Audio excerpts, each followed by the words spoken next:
All right, Shalom. First and foremost, I'd like to give all praises, honor, and glory to Yahweh Hashem Yahushai. I want to give double honors to the apostles of Great Millstone and do rule well. Salutations to the men of the Hopeland Saints select. This is your brother Makazar from Trinidad camp. Just want to do a little edification for the elect's sake. And the name of this lesson would be mentor. All right. And just look up the word mentor. When we go into the etymology, it says wise advisor, intimate friend, who also is a sage counselor, especially of one who is young or inexperienced. So, being a man being in the truth, for a number of years, you basically, well, beginning from the apostles all the way down, are mentors of the younger men. All right. The apostles will be the mentors of the elders will be the mentors of the camp leaders, and all the way down. And the first, second, third, and fourth in command will be the mentors of the men that under them are newly coming in. All right, they will be wise counselors or wise advisors, an intimate friend to these men that now coming in, so that they will be well nurtured to come up in the truth. As the scripture says, be followers of me as I am followers of Yahushua Mashiach. All right. So these, the job of a mentor is to train up a child, as the scriptures talk about in Galatians, when it say that, let me read this real quick. This is, boom, boom, boom, boom, boom. This is Galatians 4:1. It says, now I say that the heir, as long as he be a child, differeth nothing from a servant, though he be Lord of all, but is under tutors and governors until the time appointed of the Father. So even we, when we were bondage, we were under the elements of the world. So just like Yahushai, he was under tutors and governors. And we coming up in the truth under tutors and governors to guide us in the right way, to guide us in the way that we may do the things pleasing unto Yahweh Hashem Yahushai. Teach us of the things what to do, and teach us of the things what not to do. Teach us how to walk, how to talk in this truth, how to break down the scriptures, how to be men of the Lord. This is the job of a mentor. All right? So when you come into this truth, you're not just coming in just to basically take up space. You're not coming into this truth just to learn it. You actually come in to learn how to teach.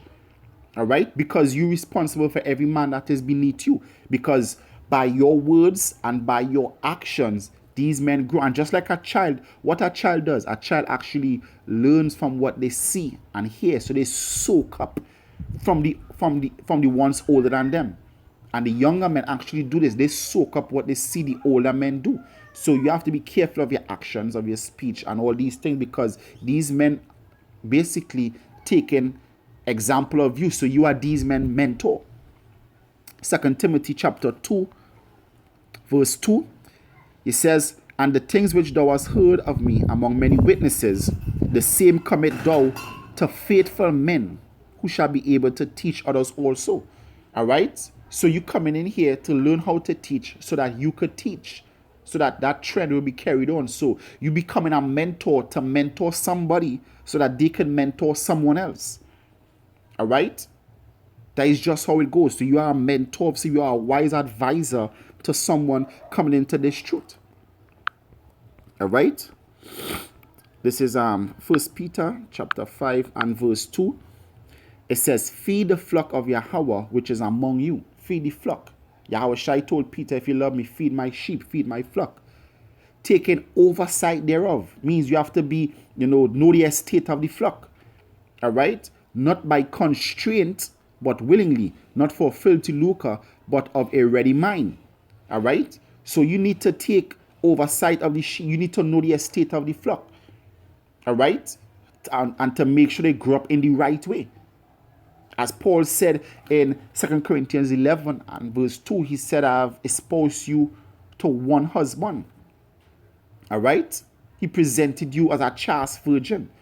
And how you presenting that individual as a chaste virgin, you have to take time to mentor that person or persons, all right, to make sure that they grow up in the right way.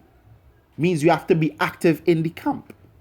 You have to be an active member in the camp. You can't just be around, from time to time. You have to be an active member in the camp so that the men that beneath you could actually see and learn to grow.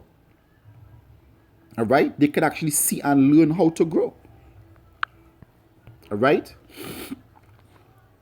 This is the book of Proverbs, chapter 11 and verse 14. It says, where no counsel is, the people fall. But in the multitude of counselors, there is safety. And that is another thing that, a mentor does. He counsels. Let's go back to it. It says what? A wise advisor. All right? A wise advisor. It says a wise advisor, intimate friend, also a sage counselor, especially one who is young and experienced. It says from Greek, mentor, friend of Odysseus and advisor of Telemachus. It says, but often, actually, Athene in disguise in the Odyssey, the name perhaps ultimately means advisor, because in form it is an agent known of mentors, intent, purpose, spirit, passion. So you have to have the spirit in you and that passion to mentor someone, because you want to see them grow up, basically to be you or even be better than you. So you mentoring this person to be a better you, basically. All right, so that when they grow up, they don't make your mistakes. They actually correcting your mistakes and being better than you to go even beyond.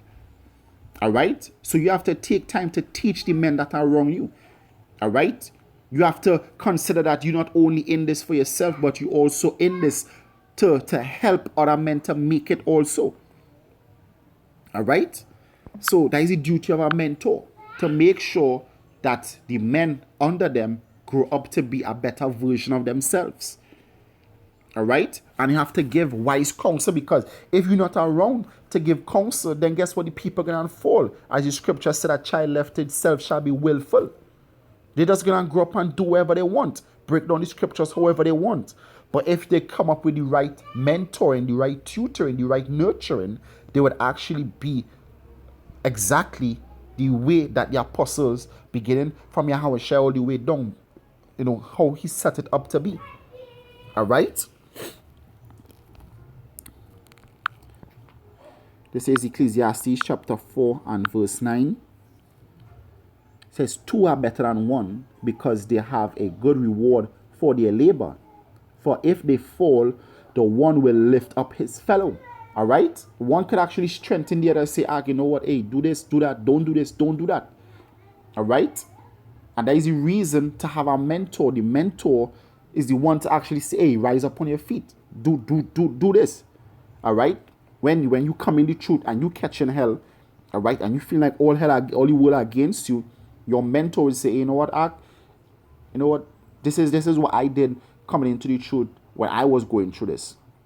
And, from speaking with other brethren, this is what I think you should do to actually overcome the situation that you're going through. And they will actually walk you through it and actually help you, because they already went through it. They already suffered the rapids of the river to tell you the best route to take. They went through the hazard of this truth to tell you, to walk on this path, don't walk on that path. All right? And, being that, they are your mentor, you're supposed to actually be a good student, a good, how to say, a good, for lack of better words, a good student, of them coming up to actually take the lessons or learn the lessons that they teach. So that you would actually, as I said before, become a better version of themselves. And even a better version of you. All right? And not thinking that, hey, but guess what? You could do it on your own, because you can't. You can't do this on your own. You need men over you to teach. All right? As the scripture said, holy men spake as they were led by the Spirit. It's not of no private interpretation. You can't come in. You didn't learn your Hebrew Israelite on your own. All right? You were taught. So therefore, you need the mentorship. All right? Look at a lot of these individuals, these YouTube individuals that learn, from sitting down and watching, on YouTube, on the phone, on the laptops, on the tablets, learning that they are Hebrew Israelite, and they never had one-on-one with men that in the truth. They just saw the videos and then they studied and whatnot. But guess what? They actually think that they have it all. All right, they break down the scriptures wrong because they think that the Lord dealing with them, not knowing that they have to be, taught. You can't just learn from watching a video. You have to actually have that, that intimate, as he says, that intimate friend. You have to have that intimate one-on-one with your teacher to learn this word. When you're going off, to correct you. When you're doing good, to applaud you. How would you know if you're going right or if you're going wrong? Just by, you judging yourself. All right? It says, for if they fall, the one will lift up his fellow.